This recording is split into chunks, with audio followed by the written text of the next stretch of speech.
Most people think they're thinking. They're not. They're replaying fragments of other people's thoughts, unfinished conclusions, emotional reflexes, and borrowed opinions, and calling that their mind. That's not thinking. That's noise. And here's the uncomfortable truth most people never face.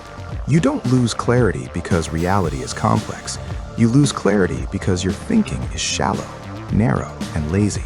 Not unintelligent, lazy. The first practical foundation of adequatism begins exactly here. Not with emotions, not with motivation, not with beliefs, but with training the structure of thinking itself. Thinking has two dimensions most people never develop properly: breadth and depth. Breadth is the ability to see connections across different domains. Depth is the ability to stay inside one phenomenon long enough to understand how it actually works. Most people fail at both, just in different ways. Some people know a little about everything. They sound smart. They can talk endlessly. But their knowledge collapses the moment pressure appears. Others know one thing very deeply, but outside that narrow area, their understanding of reality is primitive. They mistake expertise for clarity. Adequatism rejects both extremes. Clear perception requires simultaneous expansion and deepening at the same time. This is not philosophical. It's mechanical. The human mind builds meaning through associations. If your associative network is poor, your perception will be distorted. You won't see reality as it is. You'll see whatever your limited mental map allows. That's why the first practice is deceptively simple and brutally demanding. You deliberately train your mind to move from the general to the specific and back again. This is where induction and deduction stop being academic terms. They become survival tools. Induction means you start with concrete facts, observations, events, details. You collect them without rushing to conclusions. You let patterns emerge instead of forcing them. Deduction moves in the opposite direction.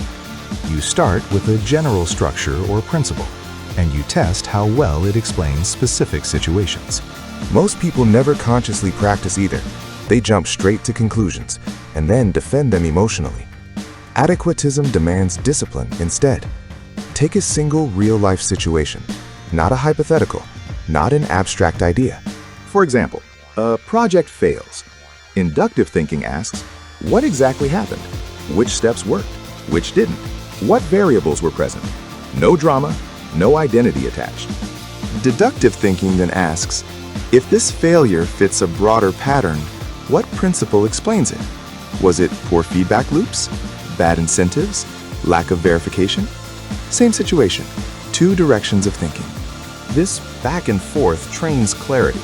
It prevents tunnel vision, and it prevents shallow generalization.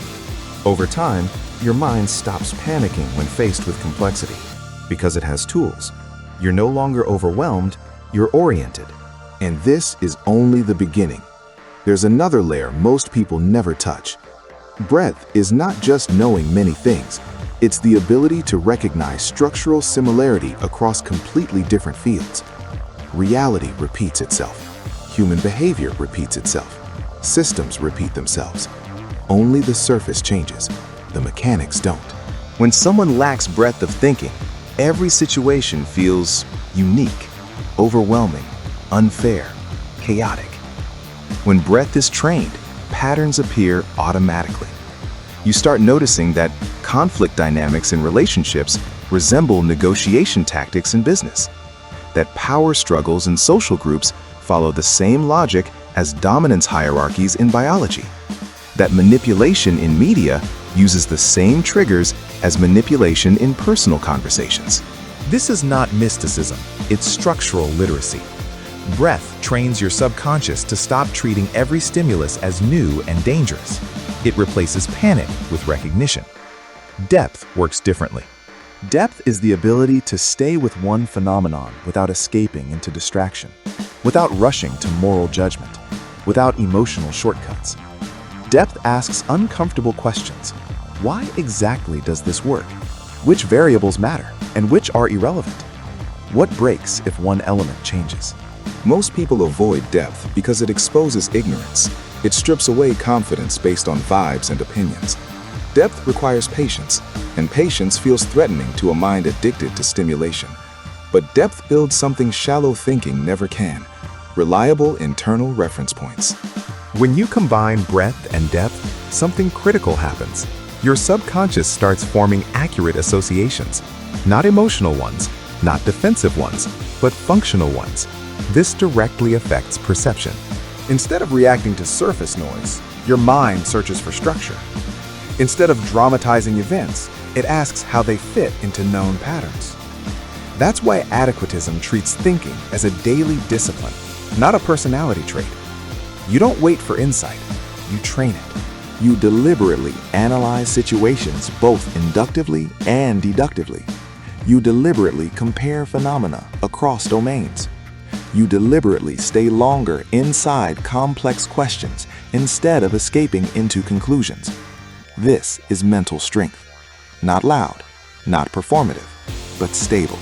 And this stability becomes the foundation for everything that follows. Because once your thinking gains breadth and depth, reality stops feeling hostile. Not because it changed, but because you finally have a map. Once thinking gains structure, a new problem appears. You start seeing more, but you still react too fast. And this is where most people break. They confuse understanding with control. They believe that once they know better, their reactions will automatically change. They don't, because reactions are not generated by understanding. They're generated by automation.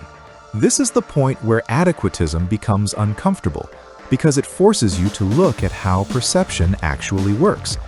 Every moment follows the same internal sequence. Something happens in the external world.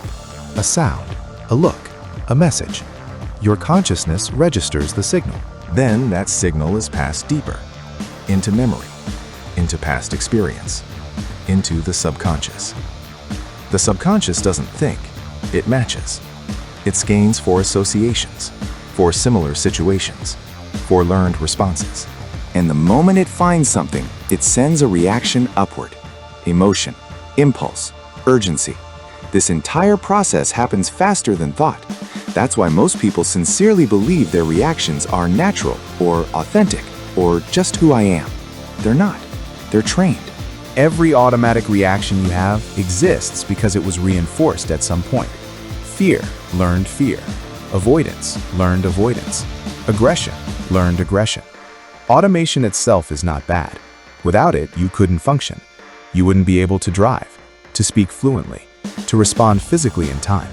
The problem appears when automation runs unchecked, when every stimulus instantly triggers a reaction, when there is no pause, no space, no observation. That's not living. That's being pulled by strings. The second practice begins with one simple, brutal skill: reaction breaking. Not suppression, not control, not discipline through force. Breaking. You don't stop the reaction, you delay it. Half a second, one breath. Sometimes just the time it takes to notice your body. That tiny delay changes everything. Because now consciousness stays online. It doesn't get bypassed by automation. In that pause, observation becomes possible. You notice tension in the chest, heat in the face, the urge to respond. You notice the thought forming, the interpretation rushing in. And for the first time, you don't obey it immediately. This is not emotional coldness, it's operational awareness. Without this pause, no clarity survives pressure. Once reaction breaking becomes intentional, another layer reveals itself. You start noticing how rarely you actually react to reality. Most of the time, you react to your own interpretation, to imagined intent, to assumed danger, to internal commentary that never asked for verification. This is where observation turns from a concept into a daily protocol. During the day, you don't try to fix reactions, you collect them. You notice moments where the body reacted faster than thought. A spike of irritation, a surge of anxiety, an urge to defend, explain, justify, attack, withdraw. You don't judge these moments. Judgment would just be another reaction. You mark them. This simple act, marking, already weakens automation. because automation depends on invisibility. At the end of the day, the real work begins. Not reflection in the emotional sense, not self-criticism, not storytelling, calibration. You return to a handful of moments, not the dramatic ones, the ordinary ones, and you break each moment down into a simple structure. What actually happened, what you felt, what thought appeared, what interpretation formed, what the bare fact was. This separation is surgical. It removes emotional contamination from memory. It prevents the subconscious from reinforcing distorted associations. Over time, something subtle changes. The subconscious learns that immediate reaction is no longer required. It learns that speed is optional. And when automation stops rushing, clarity has room to operate. This is why people trained in high-pressure environments behave differently. Not because they feel less, but because they react later. They establish reality first. They respond second.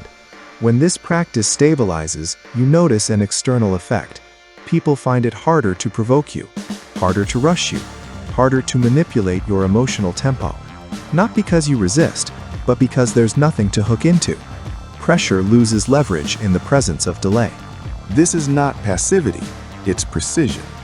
And precision becomes non-negotiable once the mind is trained to see clearly. But here is the limit.